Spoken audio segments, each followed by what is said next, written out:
Have you ever wondered how your food delivery app magically knows a restaurant's entire menu? Or how a travel site can pull up flights from dozens of airlines all at once? Well, the answer is this kind of hidden force that powers almost everything we do online. Today, we're going to pull back the curtain on APIs, the invisible engines of the internet. Okay, so let's just dive right in. To really get why APIs are such a huge deal, we first have to understand the problem they solve. Imagine you have this amazing idea for an app. Now, if you had to build everything from scratch, I'm talking about your own payment system, your own mapping service, your own way to send messages, it would be like trying to build a car by first inventing the wheel. It's an impossible task for most people. And this quote just hits the nail on the head. Building software today isn't about reinventing the wheel over and over again. It's about being smart and connecting to powerful services that already exist. Trying to do it all yourself isn't just slow, it's a surefire recipe for burnout because you'd spend all your time working on the plumbing instead of the cool stuff that makes your app special. So, pretty much every application has two main parts. First, you've got the front end. That's everything you actually see and interact with. You know, the buttons and menus on your phone. Then there's the back end, which is kind of like the engine room. It holds all the data and the logic. Now, these two sides, they need a way to talk to each other, a kind of bridge between them. And that bridge, well, that's the API. You know, the best way to really wrap your head around this whole concept is with a simple analogy that we can all get. So for a second, let's just imagine we're going out to a restaurant. That's right, a restaurant. Seriously, forget about all the code and servers for a moment. Just picture it. You're sitting at a table, you've got the menu in your hands, and you're getting ready to order dinner. And look at how perfectly this maps out. In our restaurant, you, the customer, are what we call the client. That's the app's front end. The kitchen, where all the food is actually cooked, is the server. That's the back end. And that super important person in the middle, the waiter who takes your order and brings you your food, yep, that's the API. Okay, so using this analogy, let's walk through how this whole communication thing actually works.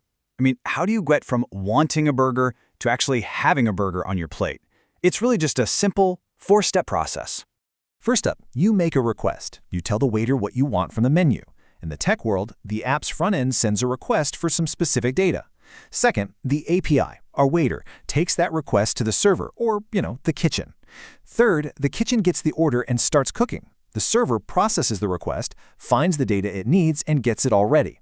And finally, the waiter brings the finished dish back to your table. The API delivers the data back to the front end. See? It's a perfect little loop, request and response. So, here's the crucial part. An API, which stands for Application Programming Interface, is basically that messenger. It's a really well-defined set of rules. You can think of it like a contract that lets one piece of software ask another piece of software for something, and it does it in a way they both understand. And honestly, this is the real magic of APIs. You don't need to know the chef's secret recipe or how hot the ovens are to get your meal. You just need to know how to order from the menu. The waiter, our API, handles all of that messy, complicated stuff for you. It completely abstracts it away. Let's even stretch this analogy a little further. How do you know what you can order? Well, you look at the menu, right? In the API world, the menu is what developers call the documentation. And each specific thing you can order, like user data or a list of products, is called an endpoint. It's basically just a specific web address you send a request to in order to get a particular piece of information. Now, this whole waiter idea doesn't just work inside a single app. No, its real power gets unlocked when it lets totally different applications, built by different companies all over the world, talk to each other. Think about what this actually means for a second. Instead of having to build your own kitchen from the ground up, an API lets you place an order with the best, most specialized kitchens in the entire world. This is how a tiny startup can offer services that compete with giant corporations. They're just connecting their app to billion-dollar infrastructure with a few lines of code. It totally levels the playing field. And here are some fantastic real-world examples. If your app needs to handle credit card payments, you don't go and build a global financial system. You just use the Stripe API. It's like having the world's best payment processing kitchen on call 24/7. Need to send a text message? The Twilio API has your back. It's all about plugging into these incredibly powerful, specialized services. And just like different restaurants have different styles of service, there are different types of APIs. The most common one is a REST API. This is kind of like ordering a combo meal. You ask for the user info, and you get all of it back. Their name, address, purchase history, the whole thing, whether you needed it all or not. But then there's a newer style called GraphQL, which is more like ordering a la carte. You can ask for just the user's name and email, and that's all you'll get. It's way more efficient, especially for mobile apps where every little bit of data matters. So, when you kind of zoom out and look at the big picture, you start to see that APIs aren't just some technical detail. They are the fundamental glue that holds our entire interconnected digital world together. And that, right there, is the ultimate takeaway.